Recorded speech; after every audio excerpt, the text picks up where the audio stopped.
Madhabku adalah Bung Karno, Ahmad Soekarno. Sejak penubuhan Mahat Az-Zaitun di Indonesia, pelbagai kontroversi muncul daripada pimpinan Mahat Az-Zaitun yang melibatkan isu ajaran salah yang disebarkan.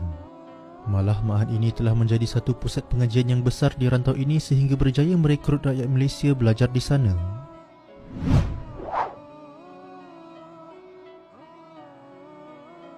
Abdul Salam Panji Gumilang lahir di Gresik, Indonesia pada 30 Julai 1946. Panji Gumilang melanjutkan pendidikannya ke Pondok Moden Gontor. Selesai dari Gontor pada tahun 1966, ia melanjutkan ke IAIN Syarif Hidayatullah Jakarta yang kini dikenali sebagai UIN Syarif Hidayatullah. Dia juga pernah menjadi petugas Rabitah Alam Islami yang ditugaskan di Majlis Ulama Islam Malaysia Sabah, bahagian dakwah pada tahun 1982 hingga 1989. Selain itu juga menjadi Presiden Perkisar pada tahun 1982 hingga 1989. Hasil pengalamannya dalam gerakan Jemaah Islamiyah, akhirnya Panji Gumilang mendirikan Yayasan Pesantren Indonesia untuk kemudian membangunkan Pondok Pesantren Az-Zaitun atau dikenali sebagai Mahat Az-Zaitun pada 13 Ogos 1996. Mahat Az-Zaitun terletak di Indramayu, Jawa Barat, Indonesia. Ia didirikan di atas tanah seluas 1,200 hektar. Tercatat pada tahun 2011 telah ada sekitar 7,000 pelajar yang menimba ilmu di Mahat ini. Pelajarnya kebanyakan berasal dari pelbagai negara.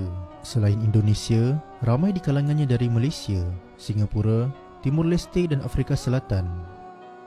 Pendekatan yang dibawa adalah kononnya sebagai ajaran Islam yang terbuka dan toleransi dan berfahaman pluralisme agama. Penyimpangan yang dibawa oleh Mahat Az-Zaitun ini semakin terserlah apabila terdapat beberapa siri kontroversi melibatkan ajaran dan ibadat agama Islam di Indonesia baru-baru ini. Panji Gumilang beberapa kali membuat kenyataan secara terbuka bahawa dia menganut mazhab Soekarno. Saya bilang, madhabku adalah Bung Karno, Ahmad Soekarno. Kenyataan Panji Gumilang meremehkan amalan solat umat Islam yang meletakkan wanita di saf belakang lelaki dengan beranggapan tindakan itu menganggap wanita seperti najis dan hamba. Jangan sampai putri Muslim ini terbelenggu jadi budak dalam morality. Sholat saja dipakai tabir. Najis amat ini perempuan. Ada ke depan dikomentari, najis amat itu perempuan. Menganjurkan saf solat lelaki dan wanita bersebelahan antara satu sama lain. Itu kok perempuan, urusan perempuan di depannya. Siapa yang mau majukan silahkan.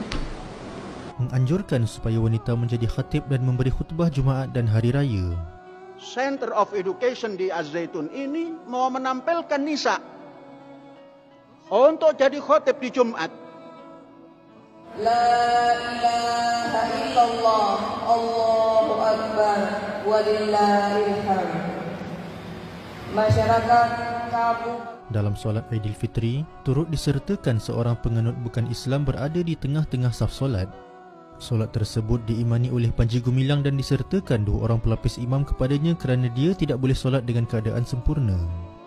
Pada masa yang sama, wanita yang berada di tengah-tengah saf solat ini dikatakan isteri kepada Panji Gumilang. Panji Gumilang turut mengajar mengucapkan salam dengan cara orang Yahudi dan Kristian dalam bahasa Ibrani. Avenu shalom alehem, avenu shalom alehem. Menurut pendedahan Umar Abduh di dalam bukunya membongkar gerakan sesat NII di balik pesantren mewah Az-Zaitun yang diterbitkan oleh Lembaga Penelitian dan Pengkajian Islam, mengaitkan agenda ekstremis NII mahu dihidupkan kembali dengan penubuhan Mahat Az-Zaitun dengan bentuk yang lebih liberal dan pluralisme agama. Antara pengajian yang membahagikan tauhid itu kepada 3 bahagian, iaitu tauhid rububiyah, tauhid mulkiyah dan tauhid ubudiyah. Mahat Az-Zaitun telah menjadi medan pengkaderan termasuk pelajar-pelajar Malaysia. Malah di Malaysia mereka telah menubuhkan banyak NGO dan kelab-kelab yang berselindung di sebalik pertanian dan peternakan yang dikawal selia oleh alumni Mahat Az-Zaitun. Secara indoktrinasi penyebaran ajaran menyeleweng di Malaysia pula, kumpulan ini dijuluki dengan Kumpulan Pemuda Kafi, Ajaran MLM dan Kumpulan Negara Islam Indonesia. Malah sudah ada fatwa ke atas ajaran mereka di Malaysia seperti diwartakan oleh Pahang, Selangor dan wilayah persekutuan bahawa hukum ajaran Kumpulan Negara Islam Indonesia adalah sesat kerana menyeleweng daripada ajaran Islam yang sebenar. Ini adalah kerana ajaran tersebut mempunyai ciri-ciri penyelewengan seperti berikut: memberi definisi sendiri terhadap konsep tauhid rububiyah, uluhiyah dan ubudiyah. Bagi mereka, konsep tauhid tersebut ialah dengan maksud menubuh negara Islam Indonesia mengikut resepi mereka. Dalam pembelajaran dan penjelasan mengenai agama, hanya boleh merujuk kepada ketua mereka sahaja. Mengkafirkan kumpulan selain mereka. Mereka menganggap merekalah berpegang kepada akidah Ahli Sunnah wal Jamaah yang sebenar.